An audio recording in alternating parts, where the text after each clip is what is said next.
Hello everyone, hope you are all doing well. So just now I have finished a video on the military crisis of the United Kingdom, and the things that I have seen in that video wasn't very pleasant to watch. So I'm going to address all those issues, and what I'm going to do if I was in the chair or in the seat of the Prime Minister, what I would do as the Prime Minister of the United Kingdom. I will address all of this, and also I will address some of the reforms that I would do if I was the Prime Minister of the United Kingdom, not only the military but also about the country. So let's move on to the topic.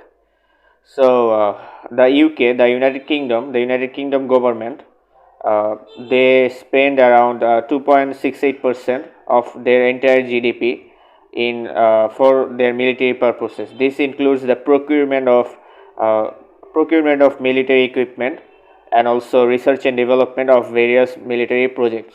This includes their sixth generational fighter jet project, which is BAE Systems Tempest, and also various other submarines and frigates and various other programs. So from within this 2.68%, 2.65 or 2.68, the accurate percentage wasn't mentioned. It said around 2.68%. So I'm gonna address. I'm gonna mention either 2.65 or 2.68. Okay, just to be precise. So the UK. They use this budget, the 2.65% of their entire GDP. They use this numeric percentage, this amount of their entire GDP for their military purposes, as I have mentioned before. This includes the procurement of military equipment like tanks, fighter jets, submarines, frigates, and also this includes the budget. This includes the amount they use or they spend for their defense research. I mean, sixth generation aircraft projects which are still to be done. So from within this 2.65%, they use 33% within these 2.65% for their nuclear deterrence program, which is their ballistic missile sorry, not the ballistic missile submarine, my apologies, but the nuclear missile submarine, and also their nuclear for the maintenance of the nuclear missiles they use this budget. So that leaves around 1.48% to be used on the entire defense industry if you leave the nuclear deterrence program. So if a country uses, advanced country like United Kingdom uses 1.68 or 1.48% of their entire GDP to maintain their existing fleet of submarines, frigates, fighter jets, Eurofighter Typhoons, and also if they use this budget to pay off their army, their military personnel, then it is bound that there will be problems. There will be certain problems to be addressed, right? So, I mean, I know that the Conservative Party, the ruling party, along with their leader Rishi Sunak, he is very arrogant. The Conservative Party itself is very arrogant to bolster the UK's defences. I mean, we are standing at the at the entry point of a war. Russia, we are in the we are an island nation, right? The United Kingdom is an island nation, and we are just what should I say, hundreds of miles away from the Russian border, within the Russian missile range. So we are constantly at risk from attack from Russia, right? So we should bolster our defenses. The Conservative Party, the ruling party, should have bolstered the defenses of the United Kingdom years ago, not only under the reign of Rishi Sunak, but also under the terms of Rishi Sunak, not only under his term, but also under the term of Boris Johnson, Liz Truss, and of course Theresa May. So they haven't done that. They haven't done any of that. So we know the Conservative Party, the ruling party, is very arrogant to address the common problems of the United Kingdom. Hence, they aren't doing anything which would improve the living standards or which would improve the security system of the United Kingdom.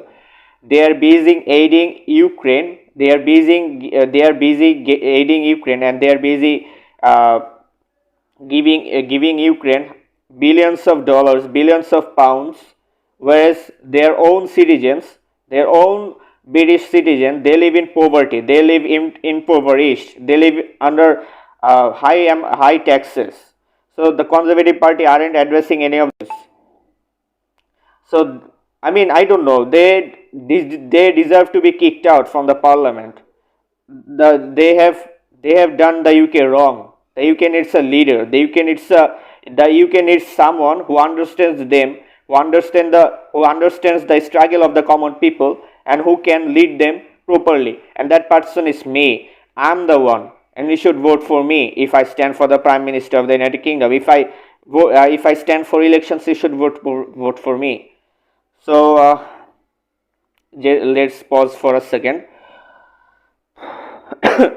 Sorry. So now I'll move back to the topic. As I've said, the UK spends around 2.65% of its entire GDP for the military purposes, for their military purposes. And from that, 33% of these 2.65%, these goes to the nuclear deterrence program, and the rest of the money, the 1.48% of the money, is used. I mean, 1.4 the leftover. I mean, in short, the leftover is used for the uh, the for the research program, and also the defense research program, and also paying off the salaries of the military personnel and the procurement of military equipments like tanks, fighter jets, and etc. and etc. So for a country like the United Kingdom, this defense budget is not enough. So if I was the Prime Minister of the United Kingdom, if I ever get the opportunity to become the Prime Minister of the United Kingdom, I would increase the defense budget. I would increase the defense percentage to maximum 7% of the entire GDP, to a minimum of 5% of the entire GDP. What I said is that maximum of 7% of the entire GDP would include 2% would go to this. I mean, from within this 7%, let's just divide. Okay, 2 is equal to 4, and another 2 is equal to 6. Another last standing one is equal to 7, right? So I'll I'll be allocating this 7%. Wait. So 2% will be invested in 2% will be invested in defense research, and 2% will be used in the procurement of defense equipments like fighter jets, tanks, and etc. and etc. And the another 2% will be used to bolster our defenses like air defense and other, and the 1% will be used to pay off our soldier, our military personnel. So every amount will be allocated differently. Okay, so and if the defense budget is 5%, then 2% of this 5% will 2% from within this 5% will be allocated to defense. Will be allocated to research and development, and this leaves me with 3%. So from within that, 2% will be used to procure defense equipments, and the rest remaining 1% will be allocated to pay off the soldiers' amounts, or soldiers' salaries, or the military person's salaries, salaries of the military personnel. So I'm sorry, I was being arrogant. Sorry, not arrogant. Sorry, I was being aggressive towards the Conservative Party. But the UK is an emotion to me. I mean, I love the UK so much. Everything that is going wrong with the UK, it feels like it. I mean, it feels like I've been done wrong. They're doing me wrong. It feels like they're doing me wrong. The Conservative Party. I know I was not born in the UK, but, and my father and my mother, I mean my parents or my family isn't related to the UK. But I love the UK dearly. I have studied law the University of from the University of London. I have graduated LLB from the University of London via distance learning program. I have never been in the UK before. It is true, but once I come to the UK, I will dedicate my whole life into making the UK the greatest nation in this entire world. And I will certainly take UK above America, above the US. That is my promise to all of you. And since I have finished allocating my budget, if I what since I have finished now allocating my budget, if I was the uh, Prime Minister of the United Kingdom, what the things that I would do. Now I will just give you a glimpse about what I have planned so far. If I was the Prime Minister of the United Kingdom, the military reforms that I'm gonna bring on. So number one priority, if I ever become the Prime Minister of the United Kingdom, the number one priority will be the research and development. The the entire country, the entire nation of the United Kingdom will enter into an era will enter into a greatest era of research and development. Every sector, from agricultural sector to defense sector to tech sector and to medical sector, every sector will be bolstered in research and development. I'll do all those. That is my plan. And my second priority will be to make the United Kingdom into a self-reliant country. We will not take, we will not be dependent upon any other country other than ourselves. I will hire agriculturists to research on our agricultural products and to research and develop. I'll hire agriculturists to research on our agricultural products and agriculture sector to make sure that we have food crops which are suitable to the UK climate, and we can use those crops to run over our food shortages in the United Kingdom. And number two, I will enact a new law. I will enact a new plan titled Eurofighter Atlantis, which will develop new fighter jet, new 4.5 generational fighter jet like the Eurofighter Typhoon, but this will be for the carrier Queen Elizabeth aircraft carrier, so that we don't have to rely on the US made F-35 Lightning IIs.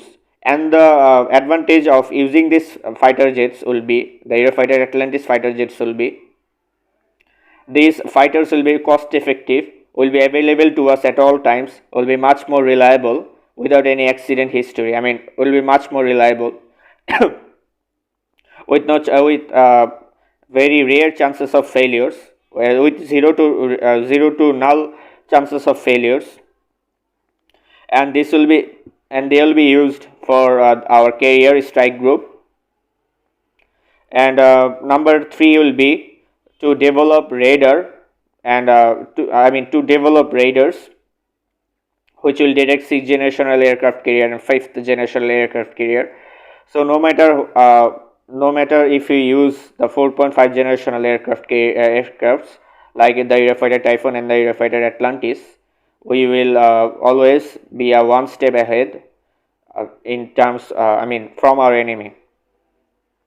And number three would be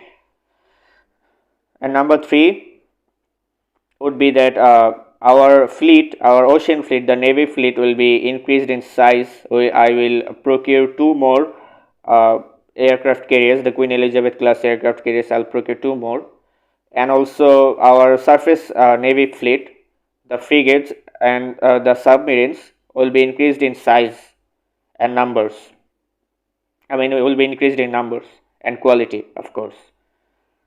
So this is how I plan to make the United Kingdom militarily superior, the strongest nation in Europe, and also I'll make the United Kingdom into a capable nation which will stand toe to toe against China and Russia simultaneously. We can do all of that, and also uh, and also the next reform that I'm gonna bring upon is that I'm gonna invest as the prime minister. I as the prime minister will invest in will encourage our investors and increase our government spending on cancer research and medical research purposes. I mean those terminal illnesses. I'll research up. I'll invest our money into those diseases so that our doctors and our scientists can uh, find some cure for all of those terminal illnesses or terminal diseases for which we don't have any cure yet. And I mean cancer cure treatment, it will be prioritized most if from the medical sector. And number 6 will be the zero emissions rule, which the UK is currently pursuing. Within 2030, I'll stop all of that. I'll halt the zero emissions program. The zero emissions program will be permanently banned from within the European Union. Sorry, from within the United Kingdom. The reason for that is the pursuing the zero emissions rule is hampering the United Kingdom largely. It is wasting UK's funds a lot. So if you stop pursuing the zero emissions rule, I mean, to be honest, no country in this whole world can be truly be full green. I mean, there can never be any country in this entire earth which can ever be fully green or fully pursuing the zero emissions rule. There can be none of that, man. It is a fairy tale which the UK is pursuing, which the world is pursuing. The G20 countries. Oh, sorry, G27, G20. I don't remember that. So I'm gonna ban and I'm gonna end this zero emissions rule or the zero emissions program, and this is gonna save a lot of funds of the United Kingdom, which I'm gonna invest in the welfare of the people. And also, although the car firms which have already invested in UK's battery sector, battery projects, battery what should I say, battery uh, producing sector, something like battery manufacturing sector. Sorry. So the vehicle companies which have already invested in and already have established factories for the batteries producing the batteries will be uh, will be allowed to keep the factories and plants, and also will be allowed to produce vehicles. But the UK will never be, and the UK under my term will never pursue this making the United Kingdom green project. This will never succeed, the zero emissions rule. So what I'm gonna do is the existing car models which are still alive today, which are still sorry, not alive, but which are still in production today, will be allowed to roam freely in the United Kingdom, which will make the prices of the cars much lower. I mean, we all know that the prices of the existing car models are lower. We all know that the gasoline driven cars, the petrol driven cars are are much uh, are much cheaper than the cars which are hybrid or which are electrically driven, like Tesla or battery driven. So I'm gonna do all that. I mean, I'll be a people's leader. I'll do whatever it takes to make the United Kingdom a greater nation along with the people. The people will support me. I love the people. I love the British people. So I hope the British people will support me. These are all my plans. If I'm gonna be the prime minister, I'm gonna do all of this. So I apologize if the video is too long, but sometimes I feel like whenever I see that the UK is in a bad position, it hurts me. It feels like the UK is a part of my body, and whenever you are hurting the UK or the Conservative Party is hurting the UK, I feel very depressed and I feel very sad. So every time some of this happens, I can't take this and I always make a new video. So sorry, I have slight cough, slight cough. Sorry for that. Uh, so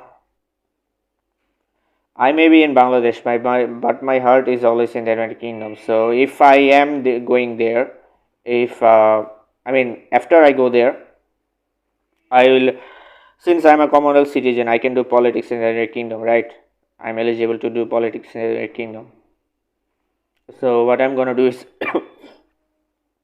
I'm gonna join a party, a political party, and right now I am looking forward to joining the Reform UK party, and I'm gonna show them my manifesto and show them that I am eligible to be the Prime Minister of the United Kingdom, and I want to be the Prime Minister of the United Kingdom. I'll ask for their backing to back me up, and then I'll start my election campaign and everything. That I mean, it may seem like a fairy tale to you, whatever I'm saying, but it is the genuine truth that I'm gonna pursue so far, that I have planned so far. And also I love a girl who is from the United Kingdom. Her name is Emily Carey. So you are all aware of that. So let's see what happens. But these are the things that I'm gonna do. And also I'll try my best to make the goods produced within the United Kingdom. I mean, another of my priority will be after I become the prime minister. Another of my priority will will be to make the United Kingdom the next China. I mean, I'll make the United Kingdom the China of Europe. The reason for that is the UK will make all the goods, and it will distribute all the goods, all these products to the whole world, to the whole Europe, and to the whole world. And also rejoining the European Union is also on my agenda, also on my manifesto pledge.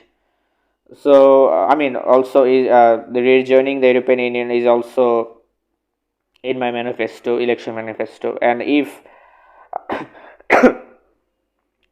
the European Union doesn't take back the United Kingdom as their member, then I also have a counter agreement uh, which I'm gonna tell the European Union to sign for the United Kingdom, for the benefit of the United Kingdom. So I'm gonna do all that. Just pray for me for my goals, so that I can pursue my goals successfully and I can become the Prime Minister of the United Kingdom. And if I do, I'll never forget Bangladesh. Rather, I will help Bangladesh and I'll also help Bangladesh and make this country a great nation also. So be with me, be with me in my journey, and you'll never be disappointed. I promise you.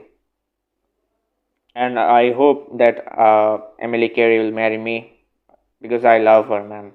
I love her a lot. So I hope Emily Carey will accept me, will marry me, and will have a happy married life. But also, I'll be the greatest Prime Minister of the United Kingdom. That is my primary objective from the day one when I pursued my LLB degree. So let's just do that, shall we? Thank you, guys. Thank you for seeing all of this, and thank you for watching all of this. It's been 23 minutes, around 23 minutes. So I'm gonna end this video right now. Hope you have a great day ahead. Hope you have a great week and great weekends ahead. So love and prayers for you all. Best of luck. Goodbye.